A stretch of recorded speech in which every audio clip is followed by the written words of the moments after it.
Ang gagawin ko para sa inyo, sasabihin ko, ano ba ang kailangan nating gawin as voter? Ano?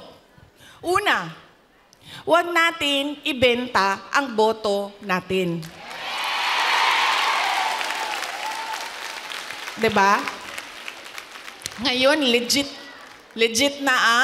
legitimate na ang vote buying. Nakatago siya sa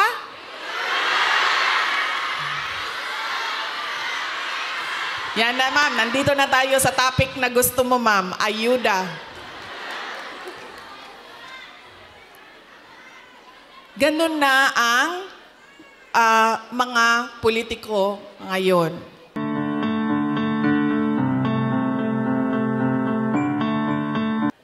Dahil, sabi nga ni Pastor Kibuloy, dapat lang siguro mangyari ang mga nangyayari para makita natin. Kawawa lang siguro ang mga tao, ang bayan, pero if we talk about the divine, maybe there is a reason for what is happening. So yun. Ngayon, pipili na naman tayo ng mga opisyal ngayong Mayo. Ano ba ang problema natin, mga botante? Ang problema sa atin, ang pinipili natin ay paulit-ulit ba? Pabalik-balik lang. Mahilig tayo sa sikat. Mahilig tayo sa magaling kumanta, sumayaw dito sa stage. Mahilig tayo sa nagpapa-amuse, nagpapatawa sa atin. At mahilig tayo sa hindi natin tinitingnan kung ano ba yung karakter, totoong karakter ng tao sa likod ng mukha niya sa TV. Ganyan tayo ang ugali ng mga Pilipinong botante. Kaya siguro dapat sa darating na halalan, pag-isipan na natin ang ating iboboto. Sabi ko nga sa inyo, nadala na ako, na-scam na ako, nabudol na ako. Hindi ako mag-endorso ng kandidato. Kasi baka pagkatapos ng eleksyon, sasabihin nyo na naman, na-scam ba yamin Inday Sara dahil sa iyo? Ang gagawin ko para sa inyo, sasabihin ko, ano ba ang kailangan nating gawin as voter? Ano? Una, huwag natin ibenta ang boto natin. Diba? Ngayon, legitimate na ang vote buying. Nakatago siya sa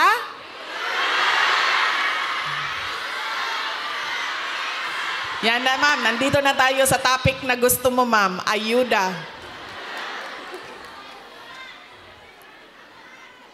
Ganun na ang mga politiko ngayon. Bibigyan ko kayo ng example, ha, ng experience ko sa mga pagbibigay ng ayuda o vote buying. Noong barangay election na nakaraan, bago lang, tinanong ko yung isang kaibigan ko, ano bang ginagawa mo na suporta sa barangay candidates?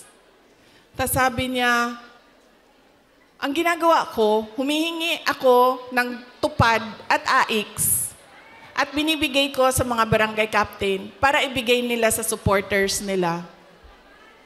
So sabi ko sa kanya, okay, hindi ko magawa na ganyan yung suporta na ibigay ko sa mga local barangay candidates. Pero totoo yan. Hindi man pinag-uusapan, pero totoo yan na nangyayari. Nakikita nyo yan. Nakikita nyo yan doon sa mga probinsya ninyo. Kaya ang una, huwag natin ibenta ang boto. Pangalawa, pag tumingin tayo ng kandidato, tingnan natin kung ano yung promises na ginawa niya o sinabi niya noon. Tapos, tingnan natin, binigay ba niya yung kanyang promise? Saan? Unsa sa Tagalog ng promise? Pangako sa'yo? Binigay ba niya ang pangako niya sa'yo? O iniwanan ka lang niya sa ere? At sumama sa iba?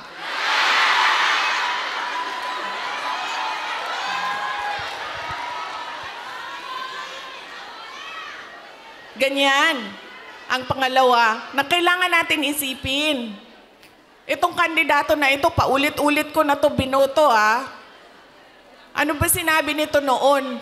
Ano bang nagawa niya? Ano bang rason niya? Bakit hindi niya nagawa?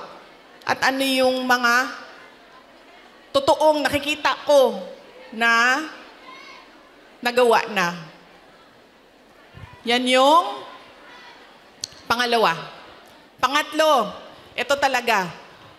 Wala sa buong mundo ang makakakontra sa akin, kahit isa, nito. Dahil ako ay produkto din ng political dynasty.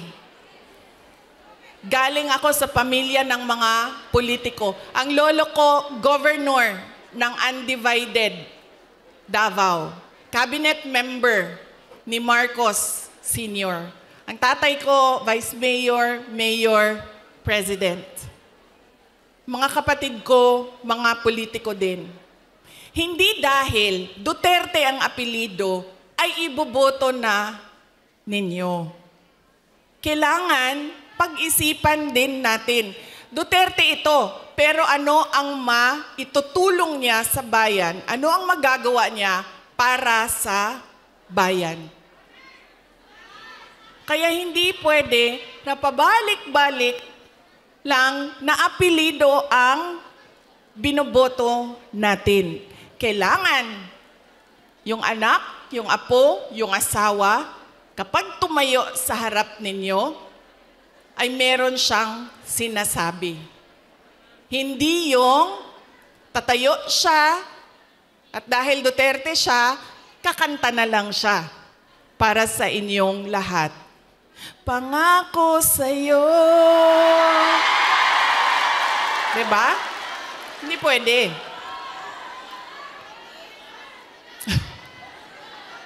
Ma'am, ganyan talaga yan, ma'am. Sa tingin ko naman kasi talaga, totoo, walang forever.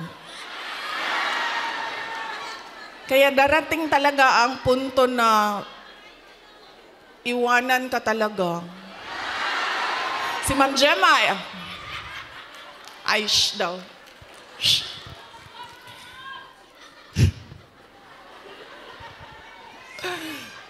Diba? Hindi pwede yan. Hindi na pwede. Kasi yan yung ganun tayo dati.